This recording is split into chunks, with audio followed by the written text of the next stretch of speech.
Hi, everybody. Welcome to Lashings World. Really excited today. I'm here with my colleague, Scott Charlton. Hi, Scotty.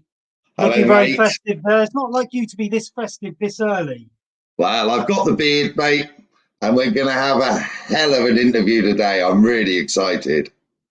We are indeed. We've been lucky, very fortunate through the sort of lockdown and the pandemic and everything, as bad as it's been for all of us, for everybody. We've been very lucky. One kind of saving grace, if you like, is that we've been able to talk to a number of cricketing legends and sporting legends, and in this format, and really catch up and reflect on days gone by. But today, as you say, it's really special because we are joined by West Indies cricketing legend and Lashings, the man himself, the big Lashings legend himself, Richie Richardson. Thank you ever so much for joining us today, Richie. How are you today over in Antigua? I'm wonderful, and great to see you guys. Thanks for having me on your show. Antigua is beautiful. The sun is shining.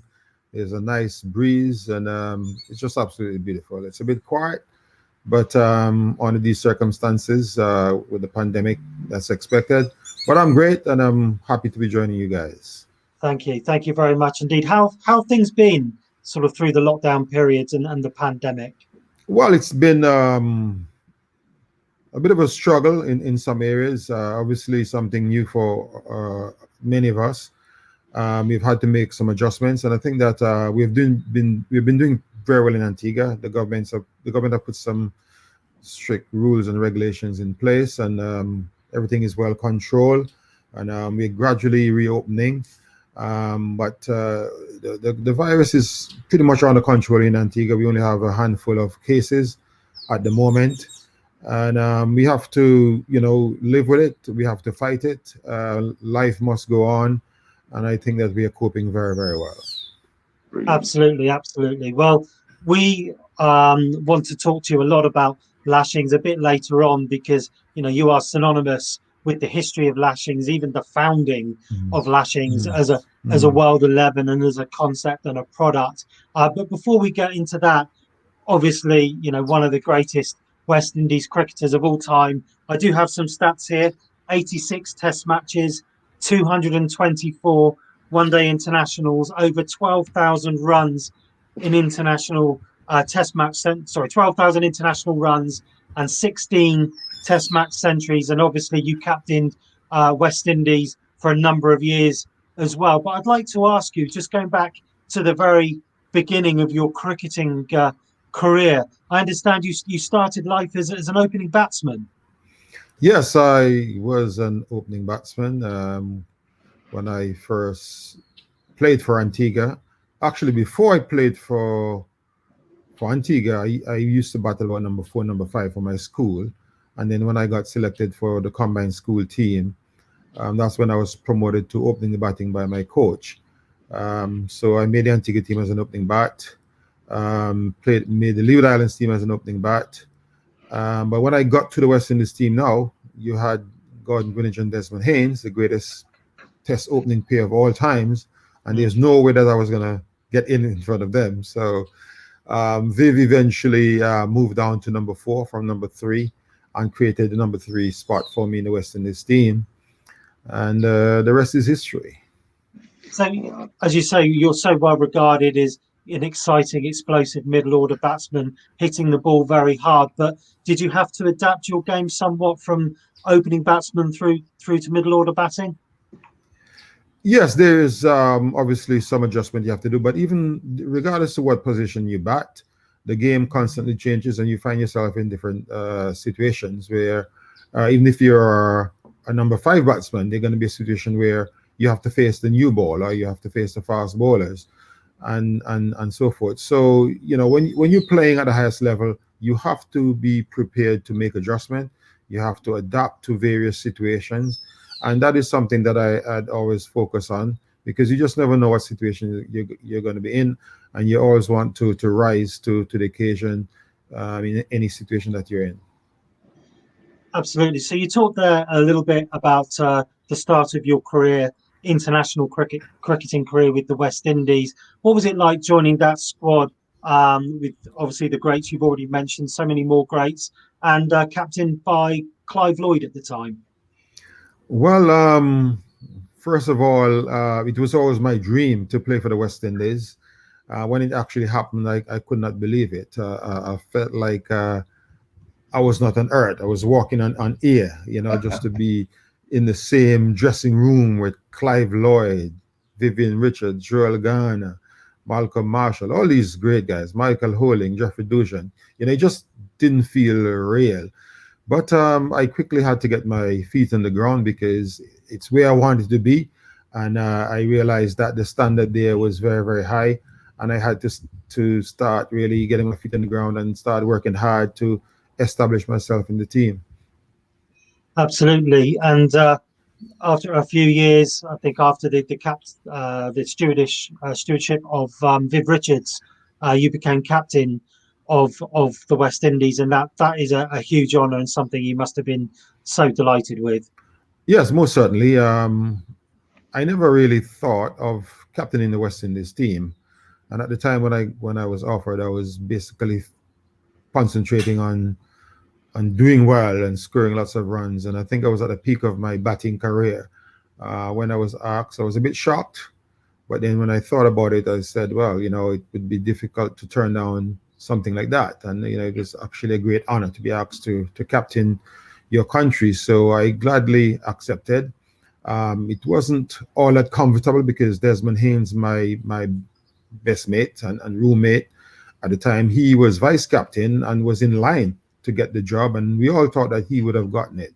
So it was a little bit uncomfortable for me when they asked me and when I accepted. But Desmond Haynes was great. He gave me tremendous support. He understood the situation. He was a little bit upset, but he understood the situation, and we continued to work very well together. Absolutely, and in sort of your captaincy through that period, obviously so many great players will come on to a certainly legendary bowling partnership a little bit later on. But just want to talk to you about Brian Lara, because Brian Lara was obviously emerged into the West Indies team as a young man. You must have realised at quite an early time that he was going to be such a special player. Yes, Brian Lara, a unique player, a unique individual, and from very early we realized that he was going to be special, and you had to deal with him a bit differently. Before he actually played for the West Indies, but he was in the squad. We got very, very close, so we used to talk a lot. So I got the opportunity to understand him. So when I became captain and he was playing on my captaincy, I had an idea what sort of individual he was like. Extremely talented. He's got tremendous hunger for success. He always wanted to be the best. He always believed that he could score runs. And, often he would get up in the morning and say, look, I'm going to score 100 today. And he would go out there and he would do just that. He had a big, big, big heart. And he loved to compete, and he always backed himself. We were very lucky last summer, our 2019 tour, to have the great fast bowlers Kirtley and Courtney back with us on the Lashings tour in the Lashings games. Unfortunately, the dates didn't work out to have them both together on the same days, but we had them there individually. And first time that I'd met them, so I was starstruck. And Scott, you'll remember there was a time when after the game, and I had to give, or I offered to give Kirtley a lift to his hotel, and it's just like one of those surreal moments of like, you'll remember it well, won't you? It was wonderful to watch, because it's one of those, Richie, where every so often you pinch yourself, and you have to remember we're just a couple of cricket lovers in Dorset, and all of a sudden you're driving along with one of the greatest the game's ever played, and he came back. You were shaking a bit, to be fair, Fitz, weren't you? I was. I don't normally get starstruck, but I think I remember that, and Gordon Greenwich following us to a gig as well with Brian. Obviously talking about Brian Lara as well, but Gordon Greenwich was the one for me, having grown up watching him play for Hampshire. It was just fantastic, and following us to do a gig with us a couple of years ago. Just asking you about Kirtley and Courtney, because they were an integral part of your such brilliant success as a captain, Richie, for the West Indies. Just interested to hear, as a captain, did you decide to kind of captain them in the same way, or did you have to deal with them in kind of individual ways? How did you get the best out of them, both individually and Well, collectively? they, as close as they were, they different characters. But firstly, I must say they are two of the greatest soldiers that I've ever worked with, and I would always go to war with both of them. Courtney Walsh started his career with me, and and we've played throughout. And I've never seen any individual who would work as hard as Courtney Walsh. If Courtney Walsh had a broken bone today, you can't tell him he can't play tomorrow. You have to wait until the appointed time to do a fitness test Wow. and tell him he can't play, because he always wants to be out there. It doesn't matter how difficult the conditions are, doesn't matter how flat the wicket is, doesn't matter how hard it is, he wants to bowl. And he's the most difficult person to get the ball away from. Once he's got the ball in his hands, he just wants to bowl and bowl and bowl and bowl. And those are sort of bowlers that you want to work with, because there are often situations where everybody's tired, nothing is happening, the wicket is flat, and it's just difficult to motivate yourself to bowl. But Courtney Walsh is always there for you. It doesn't matter how many overs he's bowled before, and you're calling him, he's ready to go again. Curtly Ambrose is a little bit different, sometimes moody, but when he gets into his rhythm, then you have to just allow him to do his own thing. You can't ask him for the ball. When he's bowling well and he's going good, he just wants to bowl as well. Sometimes to get him motivated might be a little bit of a challenge, but once he gets going, he's a true soldier, and will always give you 100%. Absolutely. Just want to take you back just a little bit in terms of your own career, and a couple of points. Firstly, the floppy hats. You're just so famous for sort of even batting for a lot of your career, facing the most fearsome fast bowling for long lengths of time, protecting yourself with the floppy hats. Where did that come from, as opposed to wearing the protective helmets? Well, the hat. We did a series in India, and I think that's when the colored clothing was becoming popular. So we were offered some colored shirts, pants, and a colored floppy hats. So we've never seen colored floppy hats before. So everybody threw their floppy hats into the bin. So I picked back up mine and said, look, maybe I could start something here. Maybe I could start a new trend by wearing a floppy hat, colored maroon floppy hat. So I had a cricket manufacturer in Pakistan who was very good friend of mine. So I contacted him, and when I went to Pakistan, I took the hat to him and asked him if we could redesign this hat to suit my likings. So he said, sure, they could. So we made the cup a little bit deeper so it will fit more snugly over my big head. We widened the brim as well. And he also said he had a special material that he could put in the brim that would keep it sort of like stiff. So when you fold it, it will fold, but then it will just come back out and it wouldn't crumble. So it was very unique. And it just so happened that I was scoring lots of runs at the time when I was wearing that hat, and everybody associated my run scoring with that hat. So the hat become more famous than me, So that's where it all developed. So do you keep the hats of like for example, when you've scored a Test match century or a big win? Do you keep sort of not keepsakes specifically, in terms of the hats? no, because people are always asking for souvenirs, so I just sign and give them. But I have one. There's still one on my bed, in my bedroom, on my bedpost. So every morning I wake up, it's right there.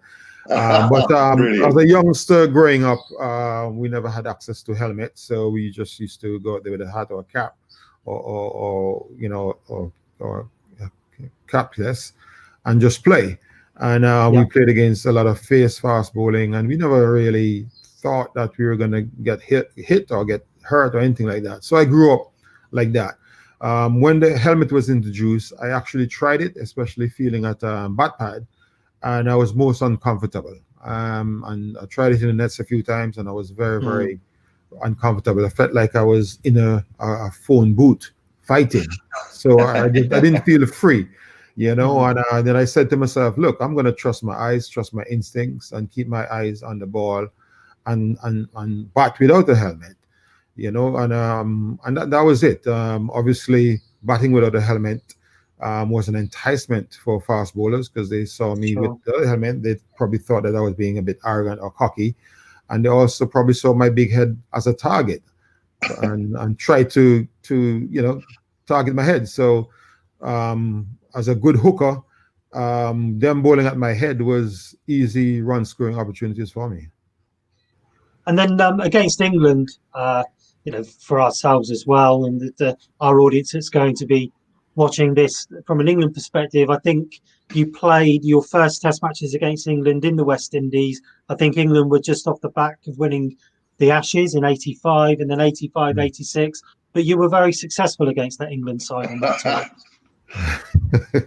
Well, I did struggle. My first tour to England, I struggled Mm, quite a bit. The conditions, was yeah, not conducive for my stroke play. I was accustomed to sure. batting on hard wickets, and with England with the seam bowlers and stuff, I struggled. I also struggled against spin early on in my career. But as I went along, I learned to cope with the slow wickets and spin bowling, and I actually did quite well against England eventually in the Caribbean and also in England. I remember one series. My greatest time was against England was when we actually beat England 5-0 twice here in the West Yes, Indies and in England. I actually didn't play a match in England, but I played in the West Indies and I was part of the squad. And the most exciting thing for me, not only us winning 10-0, was the way that we, no, this is where we played. We were well prepared, mm, very well motivated. The team was highly professional. Everybody worked hard. The standards were high. You had to practice. You couldn't slip up. And it was really great to be part of that team and the way we went about our job. I mean, I think we would have beaten anybody 10-0 Yeah. at that time. But, I mean, everybody was in good nick. Malcolm Marshall was bowling well, and we just had a great thing going, a great sure. camaraderie within the team. Spirit was great, and everything just worked very well for us. I just want to talk to you a little bit about Lashings and Scott. He's sort of just talks to me all the time about Richie and how it all Mm. started, and he came along a little bit later. But Mm. how did it all start? In your own words, Richie, how did it all start? Lashings World 11, because you were there from the start. Yeah, well, after I retired in 1991, I went to play in South Africa. And then I got a phone call from my agent saying that this guy, David Ford, wanted to speak to me about playing village cricket in, in Kent, and I thought it was a joke. So I said to my agent, oh, let him call me and we'll have a chat. So he called me and he was his usual bubbly, lively self. Yeah, And at first, I thought he was joking, but I realized he was serious.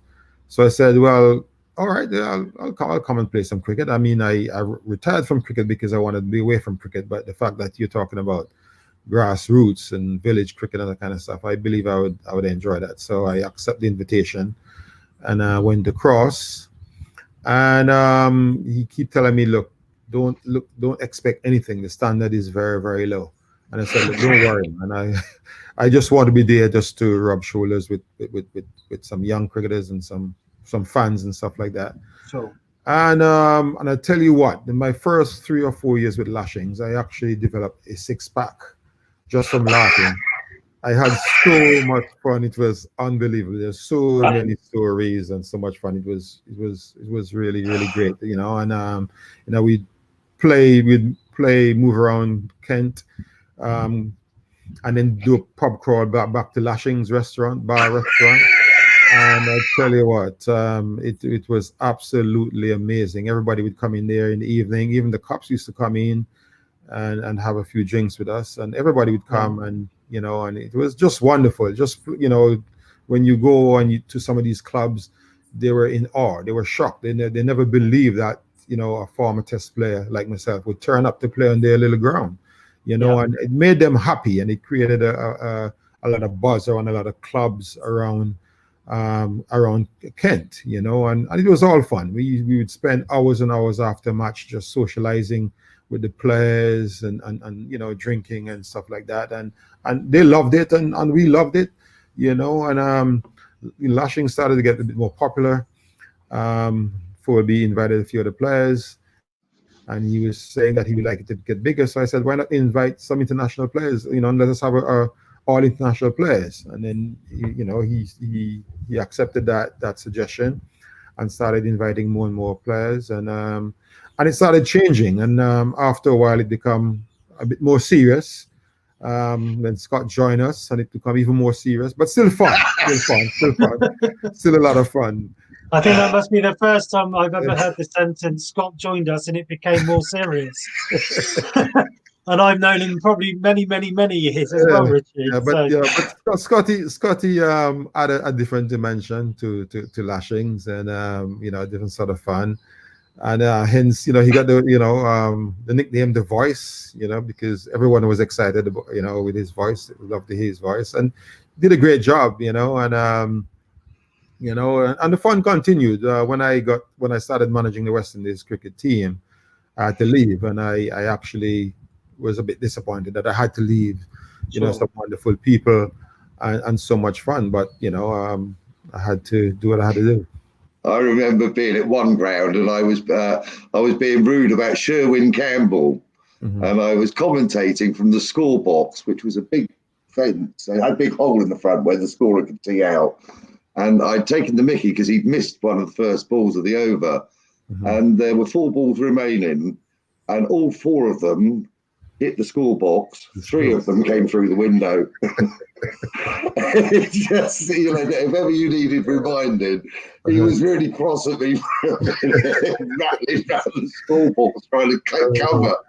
Yeah, great days. Of course, that game, you know, you control it, but occasionally Mark Moore, I remember, stood at mid-on, and a ball was drilled at him on the drive, on the full, and he redirected it onto the stumps. And I remember saying, wow, that is fantastic. He can't have meant to do that. That's how unlucky way to get out. Yeah. And he sort of looked over from the field, and 2 or 3 overs later, he did exactly the same again. Same thing again, yeah. And, you know, you just go, wow, because it properly, you know, anyone else would have gone through them and been a boundary 4. You know, it was properly drilled at him. And, of course, I remember Sachin Tendulkar in the dressing room fiddling about whether we had a rain-affected game. And you just sit and see these superstars of the game.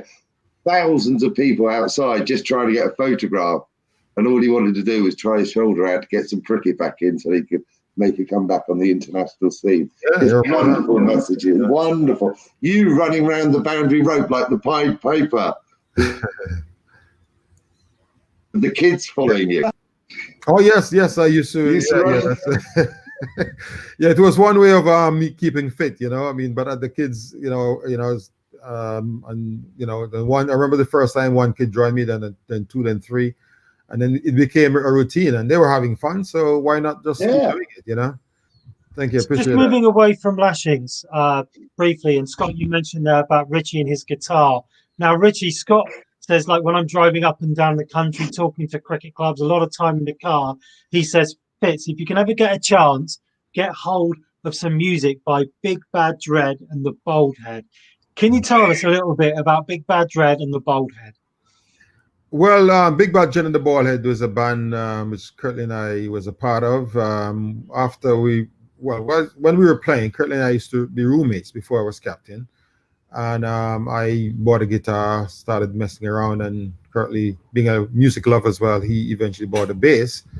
And we used to make a lot of noise in hotel rooms, and we chucked out a few times from hotels, but we were determined to become musicians. So we stuck with it. And when we retired, just before we retired, we actually did a gig in Antigua, Lashings Antigua, to celebrate Curtly and Courtney. I think they at the time had about 1,000 wickets together or something like that. So we had a party to celebrate them. So Curtly and I did an appearance with this bat. This is the old Dread and the Ball Head. So I think I went to England that summer, came back home, and I think I contacted the leader of that band, and I said to him, look, Curtly and I are thinking of forming a band. Can we borrow some of your equipments? So he said, well, I've been waiting for you guys, you know. The old Jet and the Ballhead is no more. So, you know, probably you guys can join with me. And we started a new Jet and the Ballhead. And then that's how it started. And, you know, we did a couple of albums. We did a couple of tours to the UK, to North America, around the Caribbean. And it went well. But unfortunately, the Big Bad Jet and the Ballhead is no more.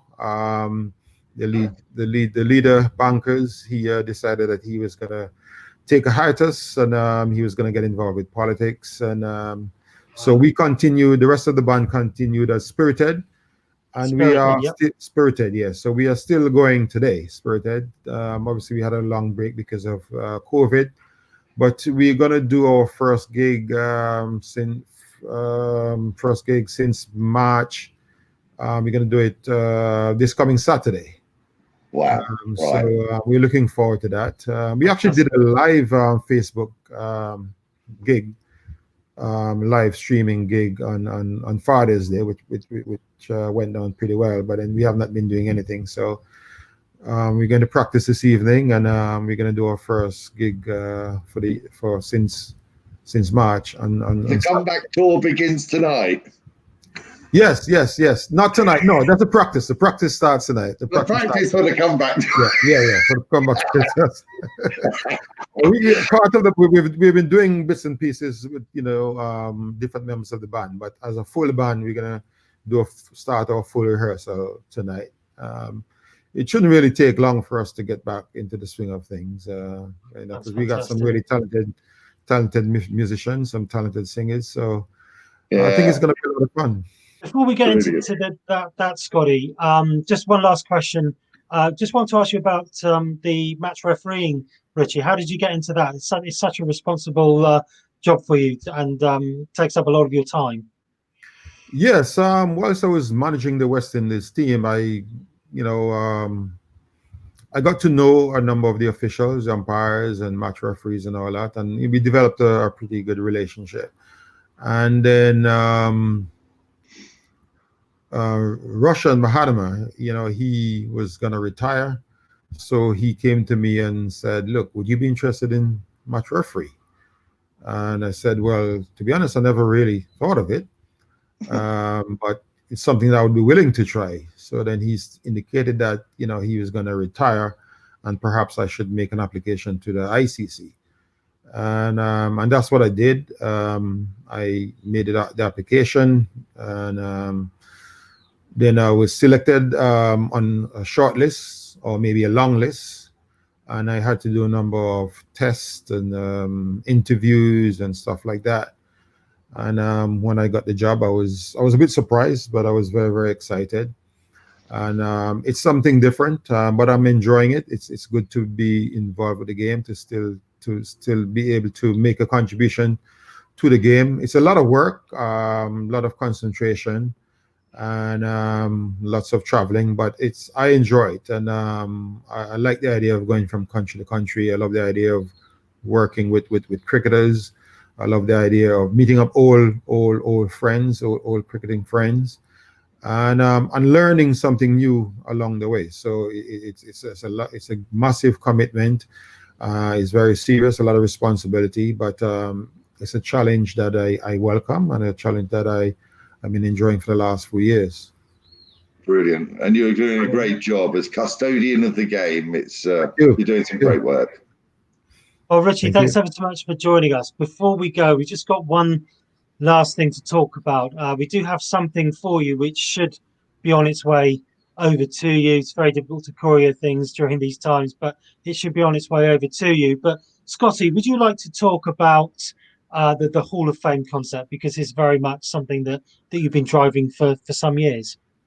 Well, absolutely, yeah. What I really wanted to do, Richie, is just come up with one definitive acknowledgement. And, you know, I mean, without you, this wouldn't have happened. And the names that followed doubtless had so much to do with the impact that you had.